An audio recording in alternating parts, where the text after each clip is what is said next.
Hey everybody, I am here to read to you excerpts from Chapter 6 of The Great Gatsby. This is focusing on Gatsby's transformation, and our excerpts come within our worksheet, and our directions say read each excerpt and answer the question that follows. So I'm going to go ahead and read you the first question. So the first question says, what role does Dan Cody play in Gatsby's dream and or Gatsby's life? So as I read this passage to you, try to think about answers to that question. All right. This is Motivation Monday, Man Crush Monday, Dan Cody. James Gatz, that was really, or at least legally, his name. He had changed it at the age of 17, and at the specific moment that witnessed the beginning of his career, when he saw Dan Cody's yacht drop anchor over the most insidious flat on Lake Superior. It was James Gatz who had been loafing along the beach that afternoon in a torn green jersey and a pair of canvas pants, but it was already Jay Gatsby who borrowed a rowboat, pulled out to the Tuolumne, and informed Cody that a wind might catch him and break him up in half an hour. He, Dan Cody, had been coasting along all too hospitable shores for 5 years when he turned up as James Gatz's destiny in Little Girl Bay. To young Gatz, resting on his oars and looking up at the railed deck, that yacht represented all the beauty and glamour in the world. I suppose he smiled at Cody. He had probably discovered that people liked him when he smiled. At any rate, Cody asked him a few questions. One of them elicited the brand new name, and found that he was quick and extravagantly ambitious. A few days later, he took him to Duluth and brought him a blue coat, 6 pairs of white duck trousers, and a yachting cap.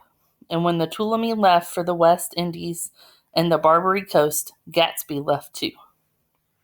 So, what role does Dan Cody play in Gatsby's dream and in Gatsby's life? So, take a few minutes and you'll just type in your answer like blah, except not really like that.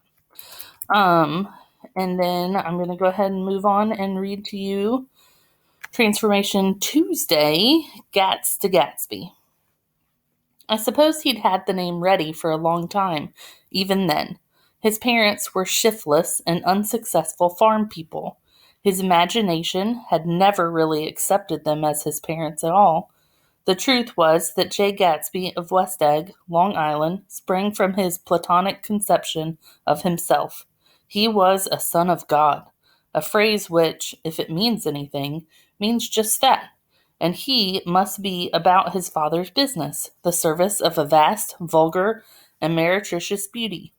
So he invented just the sort of Jay Gatsby that a 17-year-old boy would be likely to invent, and to this conception he was faithful to the end.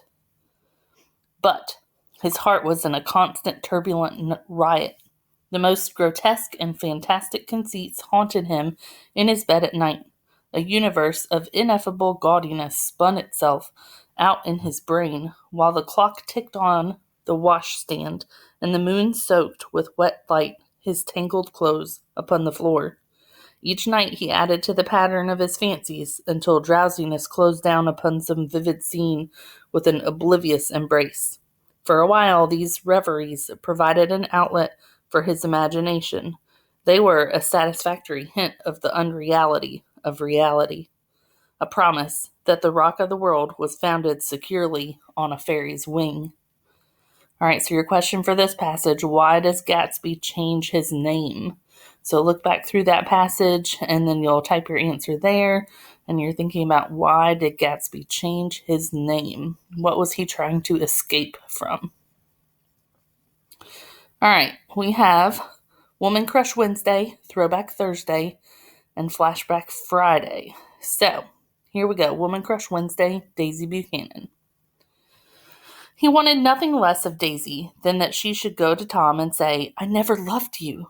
After she had obliterated 4 years with that sentence, they could decide upon the more practical measures to be taken.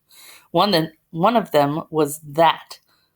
After she was free, they were to go back to Louisville and be married from her house, just as if it were 5 years ago.